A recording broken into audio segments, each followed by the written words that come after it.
Assalamualaikum warahmatullahi wabarakatuh. Di sini kami dari kelompok 3 mata kuliah Mandiri Serangga jurusan Protasi Tanaman Fakultas Pertanian Universitas Lampung akan membahas mengenai Arachnida. Arachnida sendiri adalah kelas hewan invertebrata arthropoda dalam subfilum Chelicerata. Istilah arachne sendiri berasal dari bahasa Yunani atau yang disebut dengan arachne, berarti laba-laba, dan juga merujuk pada figur mitologi Yunani yang di dalamnya termasuk hewan seperti laba-laba, kalajengking, serta ketonggeng. Ukuran tubuh arachnida bervariasi, ada yang panjangnya lebih dari 0,5 mm sampai dengan 9 cm. Arachnida merupakan hewan terestrial atau hewan darat yang hidup secara bebas maupun secara parasit. Arachnida yang hidup bebas bersifat karnivora. Arachnida sendiri terbagi menjadi 3 ordo, yaitu Scorpionida, Arachnoida, dan Arachnida.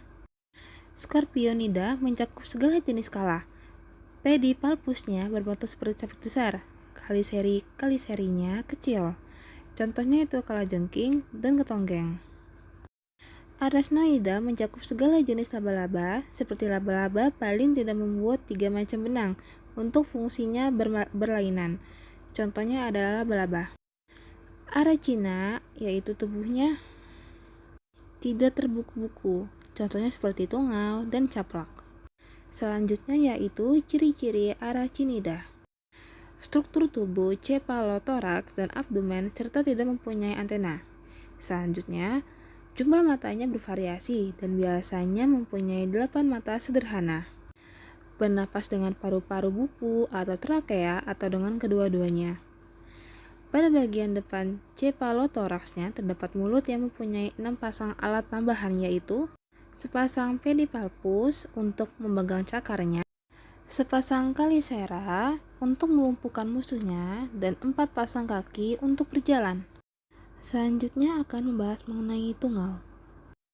Tungau sendiri termasuk ke dalam golongan Apulmonata yang dimana tidak mempunyai paru-paru. Di sistem ekskresinya, tungau adalah arachnida yang sudah efisiensi dalam menjaga cairan tubuh di waktu hidupnya di darat sebab mempunyai lapisan lilin ada di kutikula. Di kelenjar ekskresi hewan ini akan berada di bagian sisi prosoma yang berjumlah sampai 4 pasang. Di bagian alat ekskresi lainnya yaitu mempunyai 1-2 pasang tubulus Malpighi. Hewan tersebut pun mempunyai 1 jenis kelenjar, akan tetapi jenis hewan lain juga mempunyai sampai 2 jenis. Selanjutnya akan membahas mengenai laba-laba. Pada hewan arachnida mempunyai sistem saraf yang mana seluruh bagian ganglion saraf tersebut tergolong dalam prosoma.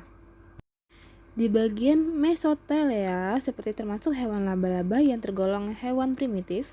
Pada saat ini hewan ini mempunyai ganglion saraf yang ada di opistosoma dengan ganglion prosoma pada bagian belakang yang tak menyatu. Selanjutnya akan membahas mengenai kalajengking. Kalajengking ini mempunyai sistem saraf yang terdiri dari ganglion yang ada di cephalothorax. Keduanya bersatu dan di bagian abdomen menjadi pasangan ganglion terpisah. Hewan tersebut bernapas memakai paru-paru buku atau trakea. Jumlahnya bervariasi, ada yang 1 pasang, ada pula yang sampai 4 pasang. Selanjutnya akan membahas mengenai tarantula. Hewan ini memiliki bentuk lambung seperti hewan golongan laba-laba, di mana pada lambungnya bulat panjang dan terdapat kantong. Kantong tersebut terdapat di sekujur tubuhnya. Pada bagian lambung tersebut akan menghasilkan banyak enzim pencernaan yang akan menyerap zat gizi dari makanan tersebut. Ada pula bagian sampah makanan yang akan dikeluarkan dengan melalui anus di bagian belakang abdomen. Selanjutnya akan membahas mengenai manfaat atau keuntungan dan kerugian arachnida. Keuntungan dari arachnida sendiri yaitu bermanfaat untuk mengendalikan populasi serangga, terutama serangga hama.